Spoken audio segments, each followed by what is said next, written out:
अहले दिल और अहले अदब को मेरी जानिब से सलाम। मैं हूँ Areeba Pirzada and welcome to the blending nibs, a world of words where we express our feelings and bring beautiful write-ups for you people.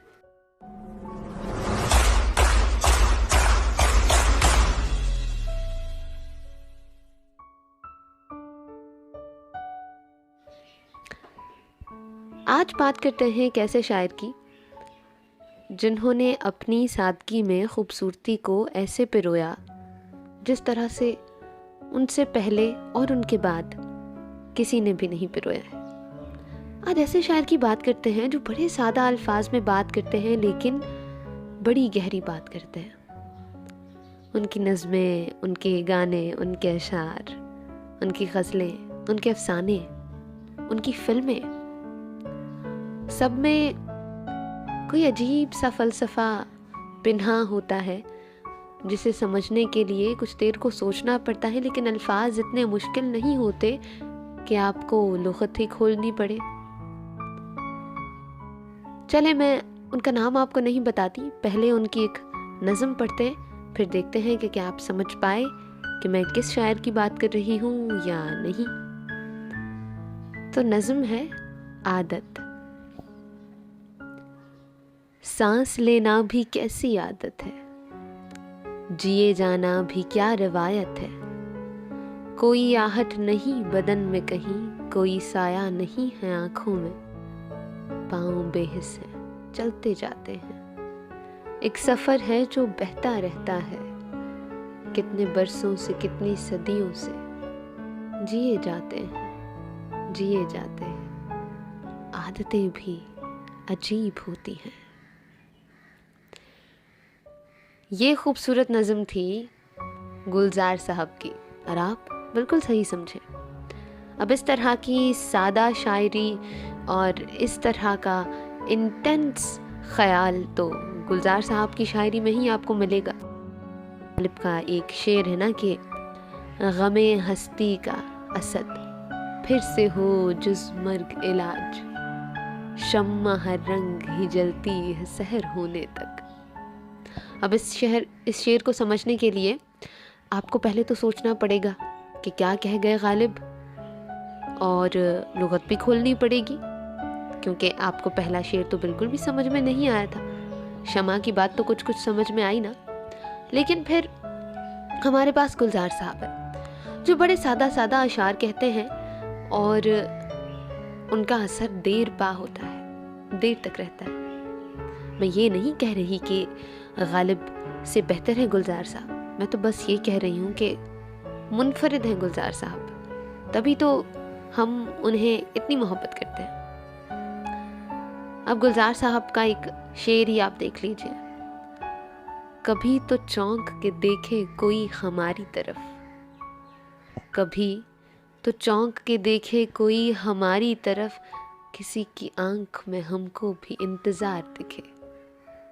क्या ऐसा नहीं होता कि आप चाहते हैं कि जिसके लिए आप इंतज़ार कर रहे हैं वो भी आपके लिए इंतज़ार करे। I am not talking in a sense कि आप चाहते हो कि the other person should feel the pain, but somehow you want the person you love to wait for you too, जिस तरह से आप इंतज़ार करते हैं, क्योंकि इंतज़ार हमेशा उसी का किया जाता है जो ज़रूरी हो। और हम सब कहीं ना कहीं ये ज़रूर चाहते हैं कि हम भी किसी के लिए, चाहे पूरी दुनिया के लिए नहीं, उस एक इंसान के लिए तो हम भी ज़रूरी होना जो हमारे लिए सबसे ज़्यादा ज़रूरी है। कितनी अच्छी बात कही ना गुलजार साहब ने कि कभी तो चौंक के देखे कोई हमारी तरफ, किसी की आंख में हमको भी इंतज़ार दिखे।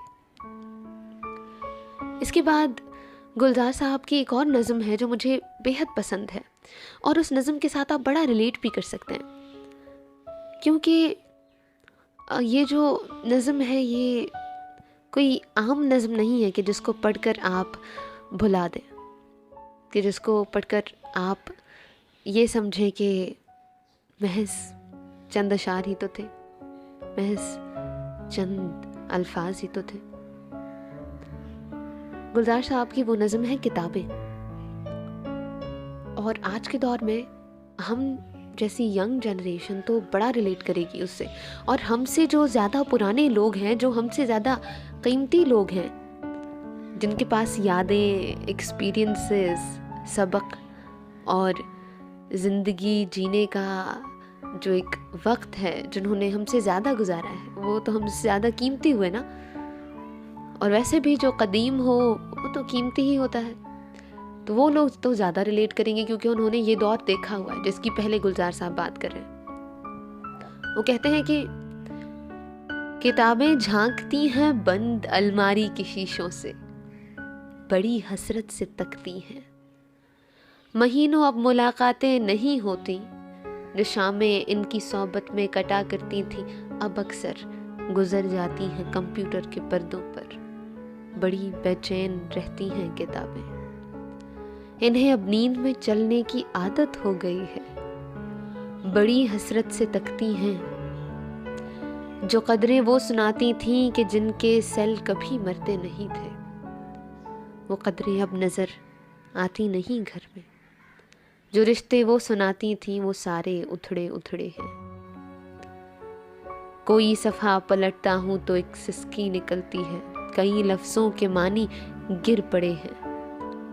बिना पत्तों के सूखे टुंड लगते हैं वो सब अल्फाज, जिन पर अब कोई मानी नहीं उगते। बहुत सी इस्तिलाहें हैं जो मिट्टी के सकोरों की तरह बिखरी पड़ी हैं। गिलासों ने इन्हें मतरूक कर डाला। ज़ुबां पर जायका आता था जो सफ़े पलटने का, अब उंगली क्लिक करने से बस एक झपकी गुजरती है। बहुत कुछ तय बतय खुलता चला जाता है पर्दे पर। किताबों से जो जाती राबता था कट गया है। कभी सीने पे रख के लेट जाते थे, कभी गोदी में लेते थे, कभी घुटनों को अपने रहल की सूरत बनाकर नीम सजदे में बढ़ा करते थे, छूते थे जबी से। वो सारा इल्म तो मिलता रहेगा आइंदा भी, मगर वो जो किताबों में मिला करते थे सूखे फूल और महके हुए रुक़े, किताबें मांगने, गिरने, उठाने के बहाने रिश्ते बनते थे, उनका क्या होगा? वो शायद अब नहीं होंगे। कितने खूबसूरत नज़म है कि चंद लम्हों के लिए आपको अपने शहर में जकड़े रहती है और आप सोचते हैं कि हमने अपने साथ क्या कर लिया। चलो, टेक्नोलॉजिकल रेवोल्यूशन तो अच्छी बात है, दुनिया को तब्दील होना था। वक्त गुजरता है तो एक शर्त के साथ कि वो चेंज, तब्दीली, मॉडिफिकेशन लाता है। लेकिन ऐसी भी क्या मॉडिफिकेशन कि जो बहुत ज़रूरी हो हम उसको भी भूल जाएं। किताबें तो लोग आज भी पढ़ते हैं, बहुत से प्लेटफॉर्म्स हैं, किंडल है और फिर ऑडियो बुक्स भी आ गई हैं। लेकिन जो गुलजार साहब ने यहाँ बात की ना कि किताबों से जो ज़ाती राब्ता था कट गया है। कभी सीने पे रखना उन्हें, कभी गोद में रखना, कभी अपने घुटनों को रहल की सूरत बनाकर उन्हें बड़े अदब से रखना और पढ़ना और जबी से छूना।